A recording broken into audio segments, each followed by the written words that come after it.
Hey guys, what's up? Seth here from the Anatomy of Marriage podcast. I got to sit down with Ray on the Becoming Men podcast, and it was really cool. This one's for guys.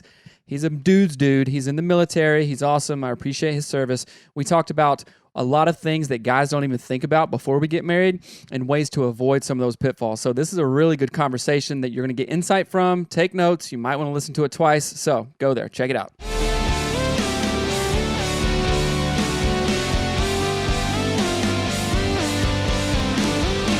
Seth, what's going on, man? Hey, man. Good to see you, Ray. What's going on, brother? Well, I have a specific agenda having you on this podcast. I will say, right. I think most of my listeners are actually younger and single men who are not married. We got some married guys out there, I'm sure. But having a marriage licensed therapy, right? A licensed marriage expert? Licensed marriage and family therapist. Yeah. Boom. Ooh, throw all of that in there, man. Having you on the show, I think is going to be an extremely beneficial conversation for the young guys listening. Real quick though, tell the listeners a little bit about yourself, man. Yeah. So my name is Seth. And first of all, thank you for your service. I appreciate it. Just from the bottom of my heart, I really appreciate it. And others like you, men and women. And yeah, so my name is Seth. My wife's name is Melanie. We have a podcast called Anatomy of Marriage Podcast, and we recently created a couple more podcasts, which are pretty cool. And we've been doing this for about 4 years. Actually, it'll be 4 years on February 14th. Wow. And it's been just really fun. Like you said, I'm a licensed marriage and family therapist and been married for 16 years, got 3 kids, and we went through some really just crazy stuff, and which we'll get into, I'm sure. But we were like, how do we turn this around? How do we turn our mess into our message? And we got through it. We know other couples can do that, but it really started with, it didn't start with my wife, what she did or didn't do. It started with me. What kind of man, what kind of father, what kind of husband did I want to be first? And then stuff began to flow downriver because we had it all backwards. We had it all backwards before then. Yeah. I'm confused though, because you said you got married and so everything should have been perfect after that. Right. Right. Isn't that how it works? That's the myth, man, that we believe. We're like, oh yeah, okay, get engaged, she'll be happy, things will be cool, I'll be happy, things will be cool. Oh, then we'll get married, okay, then we'll start rolling.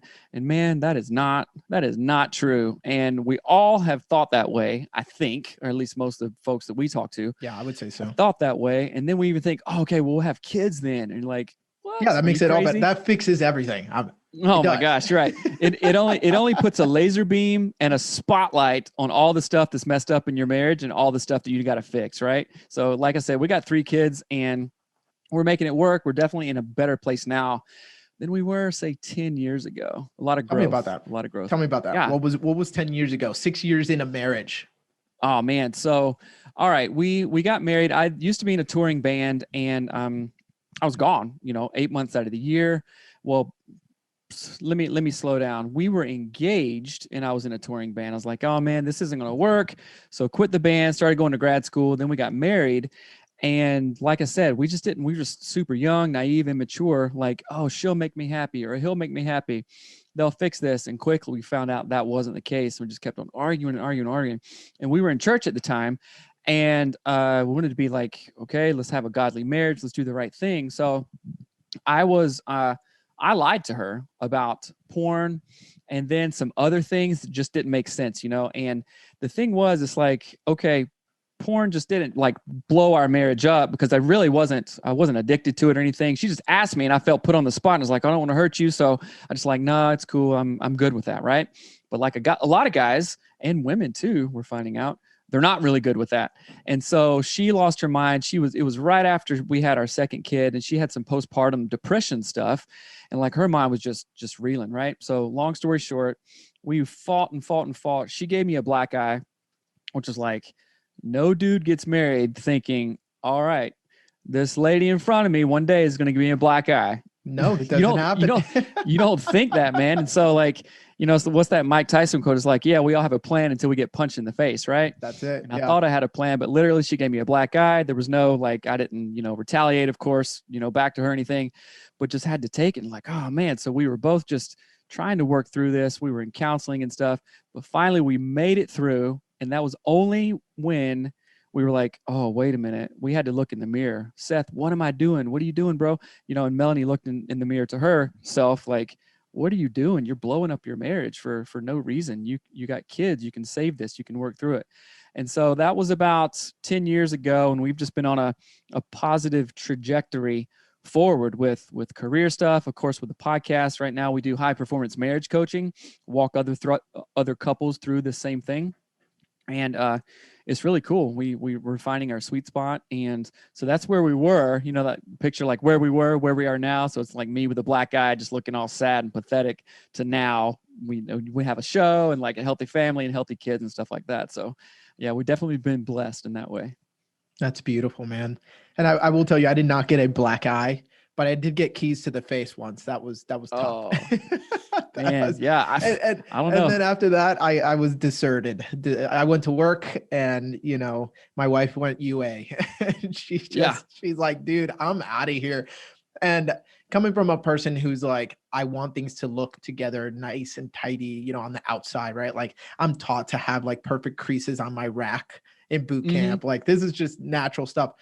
Yeah, that wasn't the case in my marriage. My wife leaves me after 4 months of being married, and I'm like, wow, I'm a mess, right? So I absolutely can relate. But how does a man even get to a point where he says, okay, I have to change something? Because you said something earlier that, you know, to get your mess to a message, you know, you have to start with the man.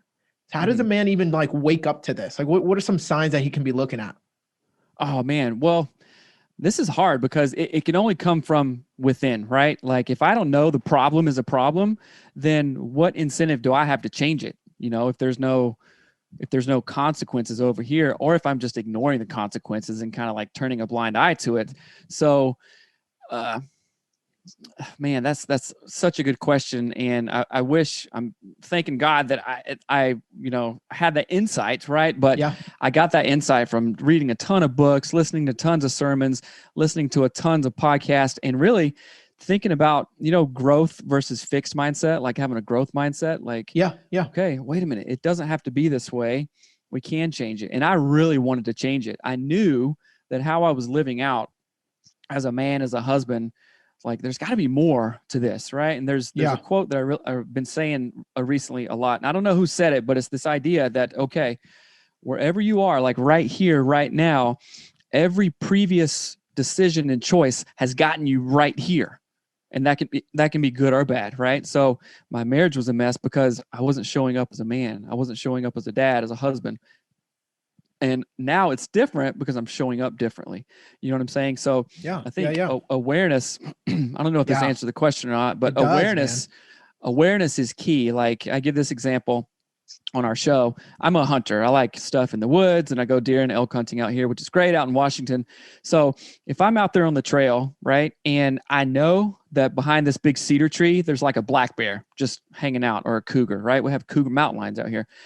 And if I know that something is up there, then what am I going to do? I'm going to get my weapon. I'm going to like stance appropriately, or just turn around and go back the other way, right? I'm going to do what I can to avoid that situation, not have a confrontation.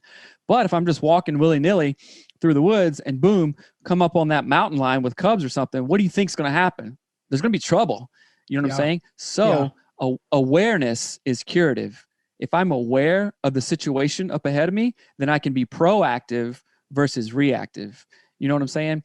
And a lot of guys going back to what we were saying earlier, it's like, oh, I'll get married and things will be cool. You know, we'll have sex every night or whatever. Like, oh, we'll make dinner. All this stuff is just like, no, that's not how it works. So let's have conversations around these. Let's be proactive instead of reactive, and go there before we get in trouble. Right. So awareness is curative. Man, I think you took it exactly where we needed to go with this, because I'm thinking of what it was that brought me to a place of such ignorance, where I thought, okay, I'm dealing with everything I'm dealing with inside. I'm like totally fatherless. I'm a self-made man. I'm just trying to figure things out, right? I have no example of a healthy marriage for over 100 years in my family, right? Wow. And so I'm going to go ahead and make this thing work, though. Let's move this woman from across the United States away from her support system, move her into a small 1-bedroom condo by the beach in California, and then disappear for 65% of my first 2 years of marriage. I did the math month by month. Wow. Right. Let's do that. And then let's see how she reacts when I tell her that I'm having thoughts about women from my past and about pornographic videos that I watched before, even though I'm now a saved Christian and I don't do that anymore. Right. Right. Well, yeah, it's like so ideally you would thought, okay, yeah, we'll do this. This will work. But in reality, it's like, it's really hard to be in relationship to a person if we never see them. I mean, wives, girlfriends, or even just friends like me and my buddies. Like if I haven't seen them in a couple, 6 months or whatever, and that goes on and on and on, it's like, well, I can't be surprised if we've kind of drifted away a little bit. So, man, that's crazy. So then, you said if I don't know the problem is a problem, you're in a bad spot. And I'm thinking of, there's this kind of diagram that says you can either be, the best place to be is consciously aware, right? Because then you can also be consciously unaware. And that's when you're like, hey, I'm conscious of what I don't know. And so then I'm going to go try to figure it out. But the most dangerous place you could be is unconsciously unaware. That's like when you're the guy who's walking around inside of, I'm thinking of an ox inside of an antique store. Like you're like, oh, I didn't know I was doing that. I didn't know you're bumping into everything. You're crashing everything else around you, but you don't even know the catastrophic damage that you're causing. And I think, man, so many men walk out of their childhood homes like a big old ox, right? An 18-year-old frame with the 12-year-old mindset emotionally and mentally. And just they're like, well, I don't know why you're offended at me. I'm fine. There's nothing wrong with me. Have you seen that? How have you seen that play out if you have? Oh man, I think you said it perfectly. That ignorance, but then also paired with that is an arrogance. You know what I'm saying? So like, wow, I've worked with teenage kids in the past doing different mental health groups and stuff like that. And I was this way at one point too in my own life. I was arrogantly ignorant, which is about the worst combination because you're like, okay, my friend, I'm immature. I don't know crap, but I think I do. And then I'm just out there making a fool and going, what's the big deal? What's this? And it's like, I'm just, I would equate it to like spending money I don't have and then not even understanding how debt works kind of thing. But like, the debt collector's like, hey, you did this. Or like, what's the big deal? This is the big deal. You owe me money kind of thing. Right. Yeah. So I think that, awareness is key around that. And man, this is funny because I was writing about it in my journal today.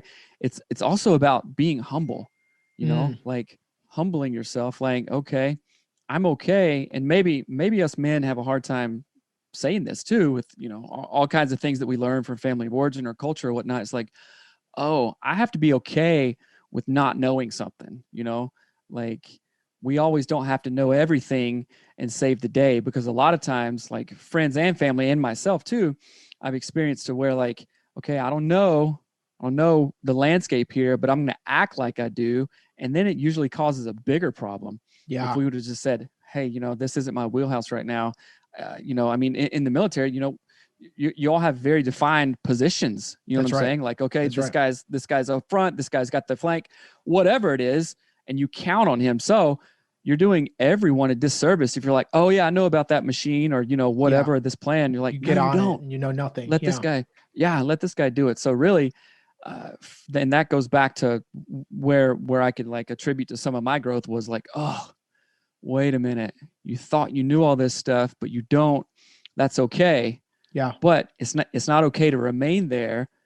You got to have that realization like, oh, I don't know what I don't know. Let me go out and get that knowledge. Yeah. Let me go out and have that growth mindset. Talk to other men, listen to shows like this, read books, listen to podcasts. You know what I'm saying? Yeah, so absolutely. Which is a transition because sometimes we have to unlearn that stuff. You said that you didn't grow up with a dad, and a lot of us didn't have dads who were, super stellar, maybe drug and alcohol abuse in our past. For me, that's definitely in my past. So we got to be like, okay, this is the landscape of it. I don't want it to be that way. So what do I have to do to take ownership? I'm thinking of Jocko Willink, extreme ownership, which I love his stuff. It's like, oh, that extreme ownership. Okay, let's take that and change it. And then that can be really empowering too. It's like, whoa, I got the power to change this. All right, let's do this. So true. So true. And then, you said it before, man, it's like being proactive. And I'll add in one word in there, being intentional, right? So you're intentionally proactive. So let's say there's a young guy listening right now.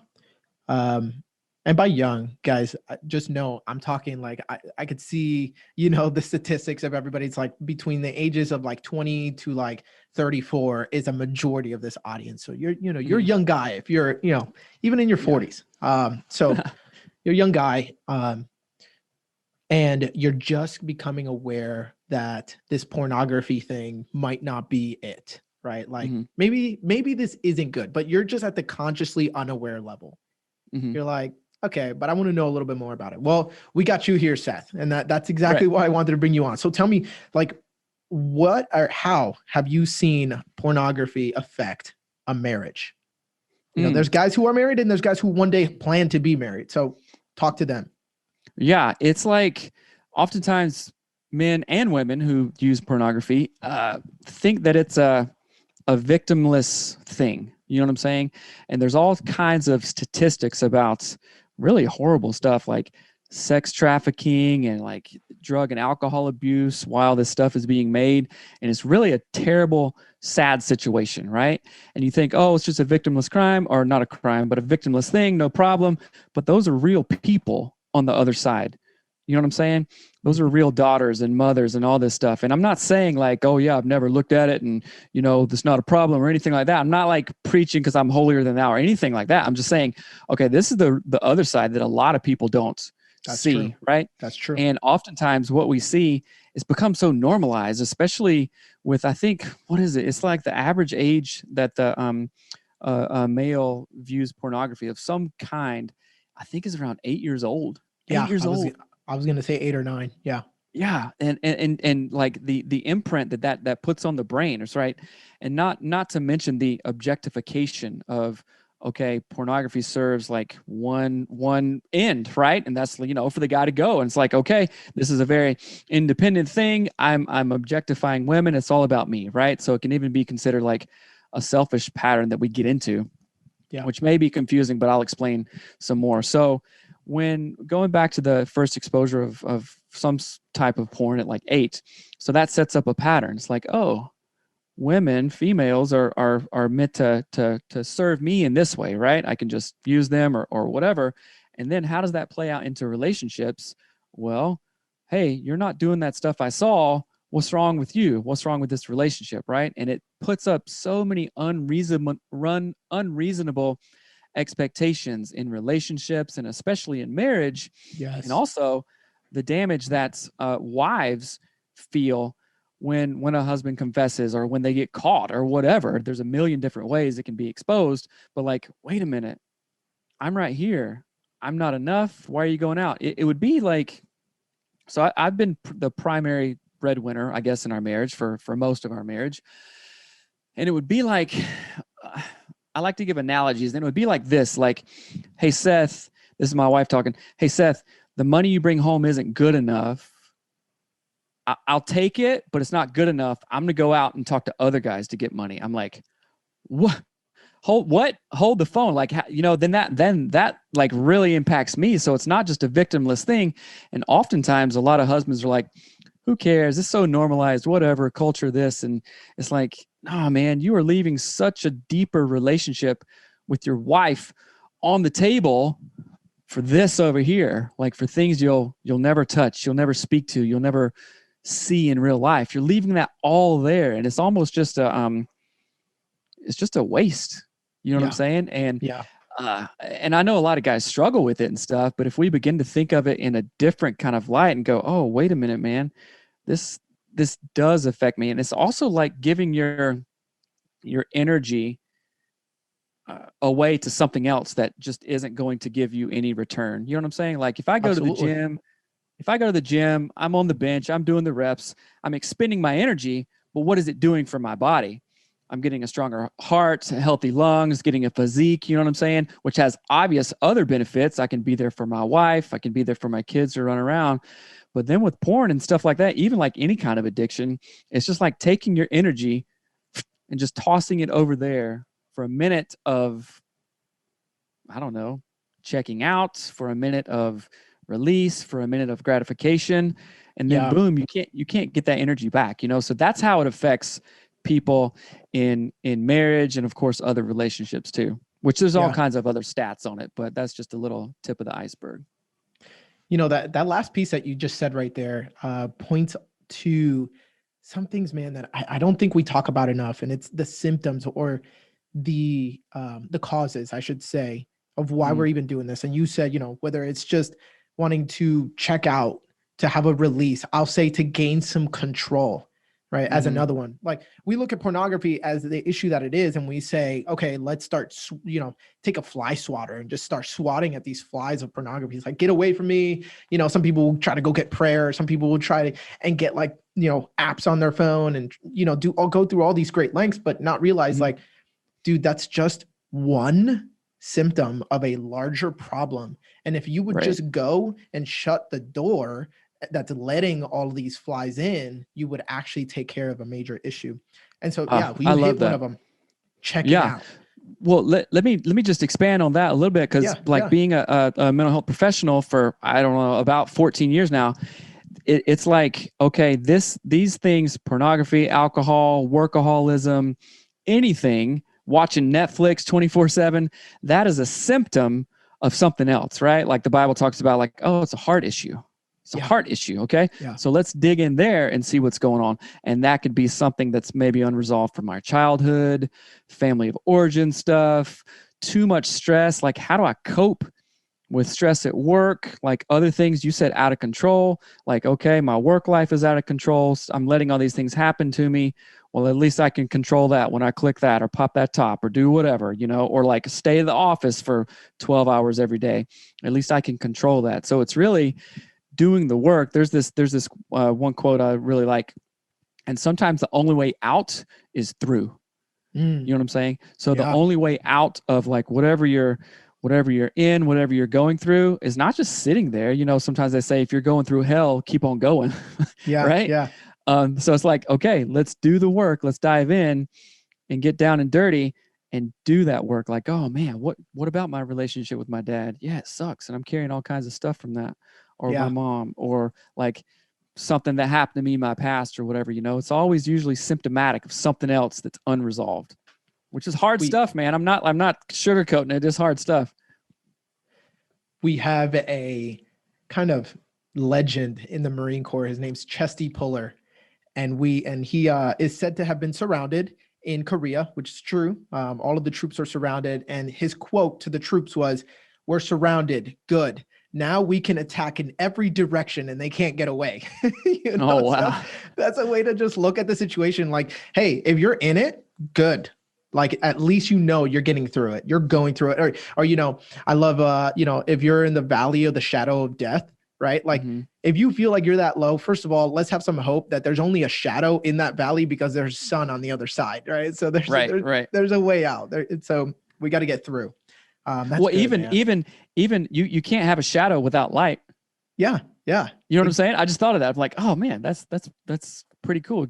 So even if you find yourself in the shadow in the dark, it's like, there can't be dark if there can't be a shadow if there's no light. So, you know, wait till the morning. Okay, let's see that light. Boom. So moving on, man, I got a specific situation that I want to bring up to you. This was a little troublesome, I guess, because I didn't know how to deal with it. I didn't know we were going there, but we quickly got there. I was in a conversation with somebody 2 days ago, and they were telling me and kind of just explaining how they were going to move in with somebody that they had just met.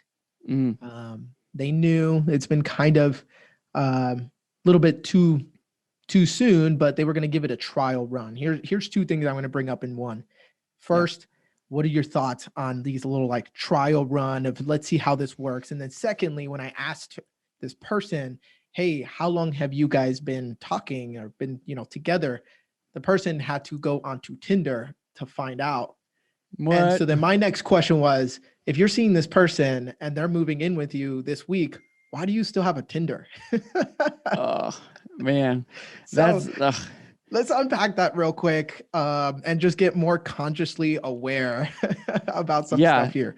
Again, your thoughts on trial runs, living together. Man, if it's a car, okay, sure, you want to test drive that thing. But a lot of people go, oh, we're just doing a test drive or this or that. But it's like, it's not as transactional as that. It's like, oh, if I don't like this car, I'll take it back to the dealership and go find another one, right?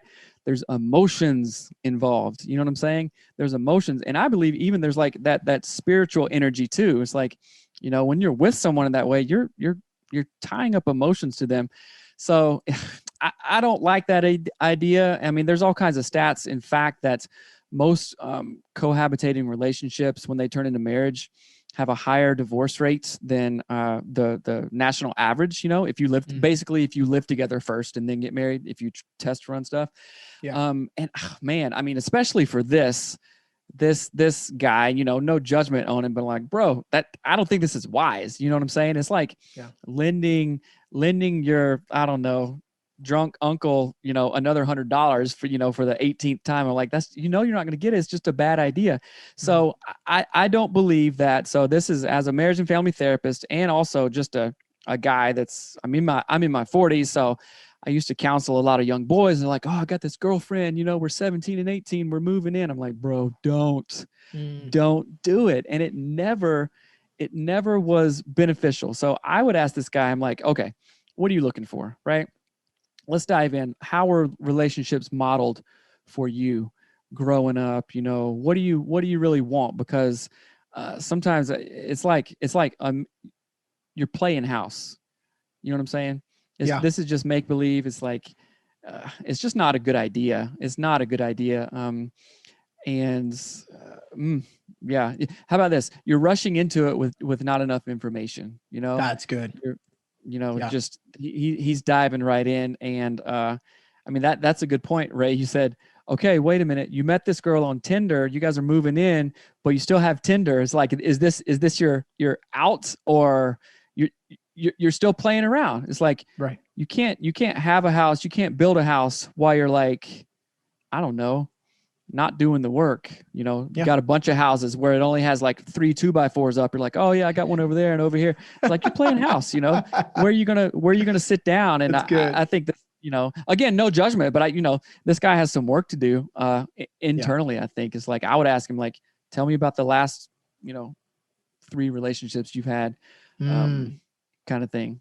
So that's where I would go. So yeah, no, I tried to go there. That's why I think it's interesting that you said that. I tried to go there, and it was I was met with, well, yeah, I've done worse. So I moved in with somebody after 3 days. My question, how'd that work out? God. It didn't work out. I'm like, okay, so this one's gonna work out, right?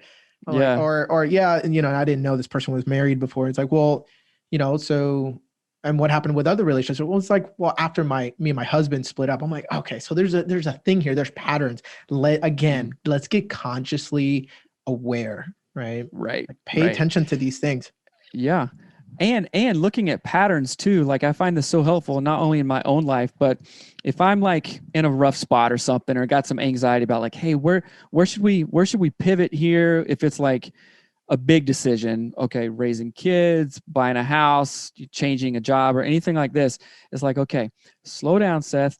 Let me look at the patterns over the last 5, 10, 15 years of my life. Okay. What keeps on coming up as a theme, good and bad things. It's like, I know for sure that, okay, I'm a helper, I am a speaker, and I'm a creator, right? All those things, no matter if it's jobs, podcast, content, that's just where I go. That's how God made me, right? But then also I go, oh, okay, what's your other pattern? You tend to check out. You kind of go here for comfort. You kind of avoid conflict. So it's important to be consciously aware of all those things and go, okay, slow down, hold up. It's been 3 days. I'm not moving in with this girl, or just look at it completely different. So I think that person's got some work to do, and it's really helpful to just look back, 5, 10, 15 years, like, okay, what's been good? What's been bad? What do I want to see less of? And what do I want to see more of? And maybe for this person, it's like, I want to see more of a real relationship that the person respects about and cares about me and values me. I want to see less of like hooking up after 3 days, moving in, then moving out 2 weeks later, over and over and over kind of thing. Yeah, absolutely. Yeah. You kind of said this in the passing, but I think journaling is one of those acts that we can invest maybe 10 minutes in and get amazing return on investment. Just because we'll sit there and we think that we're just kind of like sometimes I feel like I'm just going through the motions when I'm journaling, and then I'll come back 2 days later, I'll reread something. I'll be like, oh, I didn't know that was in there. Let's unpack that. So guys that are really desiring to really get intentional, get proactive, and get more aware of the things going on, I would invite you to just give it a try. Give it a trial run. That's where you should give a trial run, right? Like right. give journaling a trial run. I like Seth, that. You bring it back around. It's dive back in. Nice. Seth, what would you have wanted to hear if you were, 20 years old again? Let me give you some background. I usually ask all my guests to do this in 1 minute. I'm like, you're about to show up, talk to your 20-year-old self for 1 minute. What would you say? But I think this is so important. I want you to take as much time as you need, man. Some things that you just wish, knowing everything you know now, what you would say to your 20-something-year-old self. Yeah. So there's this saying that I really like a lot, and it says, when the student is ready, the teacher will appear, right? And my wife says, I've told you the same thing 5 or 10 times, but Ray says it once, and you're like, boom, you got it, or some other guy in my life or whatever. I hear that too much. I know, but it's really true. So it's like, okay, I would go back and say, okay, Seth, you're smart. God has, put in you some gifts, talents that are very specific to you. Lean into those, man. Lean into those. And this, it's really, you can get even kind of emotional when you're thinking about this, because you're like, oh man, you're right. And I would say, lean into that, man. Trust who God made you to be. You have things to offer. Here's where you're going to get in trouble in a couple times. Be smart, be wise. Some of my favorite books in the Bible are Proverbs and Ecclesiastes, right? The wisdom books, just full of that stuff. Like, okay, be wise, look to other men. It's okay that you don't know what's going on. It's okay that you don't know, but be thirsty, search for wisdom in that way. So that's I know that was a short answer, but man, if I could go back, it'd be like, hey man, you're good. You're okay. Trust in the gifts that that God is cultivating in you, and lean into those, and it's like, it's all right. It's all right. It's weird. I don't know why this came up to me, but when I was younger, I always used to go, I would just go to this place in my mind. I mean, younger, like 5, 6, 7, 8, 9, 10. And even sometimes now, I would go back and, like, if I was in like really stressful situations where, on the school playground, or like even worse, more anxiety producing stuff, I'd be like, okay, Seth, you're going to sleep in your bed tonight. Right. And it was that like innate knowing that was like, okay, God is there. You're going to be okay. Right. And sometimes as we get older, when we have kids and jobs and careers and all this stuff, we get all this anxiety, like, oh, we're going to do the right thing and this and this, this. It's like, no, you're okay.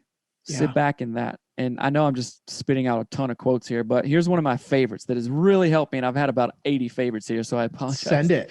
But I believe it's in Psalms, and it's that line that says, be still and know that I am God, right? Yes. And then my father-in-law was a very wise man, said, Seth, I want you to think about that and then go, be still and know that I am. Be still and know. Be still, and then finally be. And that just like, I get cold chills just thinking about it right now, because it's like, it goes back to what I would say to my younger self. It's like, Seth, you just got to be. Trust that God is inside you and has given you gifts to do what you're supposed to do. Just be. Because at least for me, I get so caught up in this and money and saving face and this and this and that, which all of us, especially young guys, we're like, oh yeah, I got to do this. And it's like, oh, let's just be, man. Just be. So that's what that's what the current self would say to the 20-year-old self. It's like, all right, man, go live, but you just got to be at the end of the day and have that knowing, have that trust. That's key right there. Something that we've been pointing to a lot in this becoming men, right? And I think we think of ourselves so much as human doings instead of human beings. And we just do, action here, action there, especially like action-driven guys, guys who are just go-getters, want to go after it. And even some females, but like when you just stop, and I love how you broke that down, just to be, and know that he is God, be and pause. That's uncomfortable. I found out in my early 20s that I didn't like to stop because I had to think. And when I had to think, I didn't like to like become fully aware of what was there. You Yeah. know, Yeah. when I stopped my projects, because I would bounce from project to project, never finishing them though. Okay, only get 90% of the way there, Yep. which Yep. is good enough. So I'd have all these projects going, and when I would finally stop, I'd be like talking to myself. You know, it just comes up in my head like, you're only doing that because you feel like you're angry at your dad that he didn't teach you to do this. You're doing that for affirmation. You did that because you knew that those people would be watching. You're just going after this military accolade because you're a show off and this. And I'm like, oh gosh, okay, I got to get back to doing, you know, Yeah. it's too ugly. Yeah. It's hard, man, but it goes back to that, what you said at the top of the show, that conscious, no, I'm sorry, the conscious, not a conscious awareness. Yeah, but okay. And then being brave enough and strong enough to work through that. Like, oh, I'm just doing this military accolade because of this. Okay. Let me work through that. Let me figure that out. So going after that accolade isn't a bad thing. You know, you're helping a lot of people. You're doing good. You're building your career. That translates back to how you're supporting your family. That's not a bad thing, but what are the motives behind it? Like, oh, okay, I know that if I get caught up in this and this and this, I'm going off track a little bit. All right, Ray. Okay, Seth, let's get back here. Let's get back to center. Let's just be. And journaling is personally helpful for me to get back to that center every single day. Like, you know, these different affirmations, like, okay, you got this. You're good. Let's go. Kind of thing. So giving yourself a pep talk sometimes every day in that way is really helpful. So yeah, that's a great point, man. So would your advice to yourself change if I would say now you're talking to your 30-something-year-old self, you know, maybe a decade ago, you're married, you said you had already had some kids? Yeah. Well, not before then. We have 3 in our marriage right now, and we've both only been married once. Yeah. I'm saying by the time that you're 30. Oh, okay. You already had some kids? Yeah. Yeah. Yeah. So would your advice change at all? Well, that depends if the 20-year-old me took the advice over those 10 years, you know what I'm saying? Because then I would be in a different point. But no, I don't think it would change. It wouldn't change much. I would add to it because it'd be a reminder like, okay, a 30-year-old Seth, take that advice, man. You know, still live it. You got to practice this. But then also it's like, okay, your kids only want you. They don't care about the money. They don't care about how many clients you have or the, you know, accolades. Really going back to that is like, they want you. They want your time. Right. Yes. Wow. So yeah. And it's not like I've made a disaster of that either, but you know, we do get caught up in our career and making money and all this stuff. It's like, oh, I don't have time for this. I don't have time for this. I would say, Seth, say yes more to your kids. Right. And say no to all these other things out there because your kids need you. Absolutely, they need you. So say yes, Seth. Say yes more to your kids. That's good. That's good, man. So much wisdom here, man. And actually, on the note of wisdom, now I'll put you on the spot. Okay. Best tips that you got for the single guy who's looking. Right? The single guy who's like, all right, I think I am consciously aware of a lot of things that I want to work on, but still like, you know, I'm not going to strap just to be perfect. I want to do this. Yeah. Okay. That's a great question, man. So I have a couple of thoughts. And okay, don't believe for 1 second that lady that you're going out there and searching for is going to fill some kind of hole that you're trying to fill, right? Only you can acknowledge that and work on that. Now, I'm not saying that a wife, you know, isn't complimentary to stuff. She, you know, she's the best part of me, right? She makes me feel things that I've never known possible in really good ways and points these out. So she's very complimentary, I guess is the word there. But if I'm looking to her, or if these young men are looking for a fiance or a girlfriend to be like, oh, I'll be happy when, you know, I meet XYZ chick, then that's not going to happen, right? So I want the young people to be solid in who they are. Growth mindset, listen to podcasts. If you didn't have a mom or dad in your family who was a good example, go out and get those, right? If I want to take diet advice, who do I go to? I go to a trainer. I go to you. I go to the trainer at the gym or whoever who has a six pack and who is like fit and can run a quick minute mile or whatever. I'm not asking the dude who's been overweight, you know, for 10 years, you know, same as financial advice. So for these young guys, see what kind of relationship, or identify rather, what kind of relationship you want in all aspects, and then seek that out. Set a standard for yourself. Oftentimes I actually created a list before I got married to Melanie. Wow. And it was things, it wasn't like, oh, she's 5'4" and weighs 118 or anything like that. It wasn't on the superficial side. It was more of like, you know what, I want her to because at the time I was still in college educated, but I wanted her to have a degree, and just, it didn't matter what, but it's like, okay, that's something relational we can talk about. And I appreciate that part. I wanted her to be like an artist because you know what? I like that stuff too. And I want her parents to be like together and have a strong sense of family. Christian was one, absolutely. And like just these things of like, you know what? That makes sense. And that would make a good pairing, rather than like, oh, this chick I met on Tinder, I don't know, she dropped out in 8th grade or, and again, that's not a judgment. I'm just like, hey, that's not a smart, that's like buying some like rusted out beater car with 300,000 miles on it, on Craigslist. It's like, that's not a smart idea. You know what I'm saying? So yeah. I would say, hey, set some sort of standard for yourself, men. What kind of lady do you want in your life? What kind of lady who is this lady? Does she have a growth mindset? Is she future oriented? Does she want kids? Do you want kids? You got to be on the same page with that. So that's what I would say. Set a standard and just don't deviate from that. Yeah. And I'll actually add in there, you set that standard, and then by setting that standard, what kind of person she is, right? Mm-hmm. And so then what you can do is become the person who you're looking for is looking for.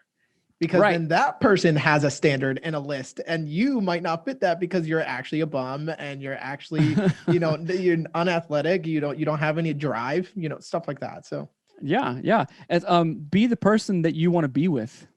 You know what I'm saying? Melanie said that somebody asked her this question years ago. Actually, it was a counselor when we were going through hard times, and the lady was like, Melanie, would you want to be married to yourself? And her answer at the time was no. And because it was no, she started to change, right? So young men, be the type of person, the type of human that you would aspire to be married to. Growth mindset, hard worker, all these things. You know what I'm saying? Yeah, that's good. Seth, where can these guys find you? Because I know after this conversation, they're hungry for more. They're like, who is this guy, Seth Studley? What does he have? How can I get connected? Oh yeah, thanks, man. So you can find anything we do at Anatomy of Marriage on Instagram, Facebook, and then also we just did a recent rebrand, and it's also at the Studleys. So that's and then our last name, Studleys, the Studleys. Anatomyofmarriage.com. We also do high performance marriage coaching, which for folks who know that there's more out there, they like want to step up their game, right? We did coaching a long time ago. It absolutely changed our lives. And it's that accountability piece that really like just keeps you there. And like somebody who's been through it before and knows the ropes a little bit. And so that's something that we're really enjoying right now. If you got any questions, you can email us at hello@anatomyofmarriage.com. Check out the podcast, of course. We just released a new podcast called Anatomy of Sex. And you can find that, which we talk about all, sexuality within marriage and stuff. And just, we go anywhere because it's a lot of fun and people have real questions. And then also Anatomy of Family, which we got 3 kids. We talk about parenting and discipline and homeschooling during COVID and all this craziness. So yeah, those are things we're doing. We're enjoying it a lot. That's excellent. Gentlemen, until next time, continue to march.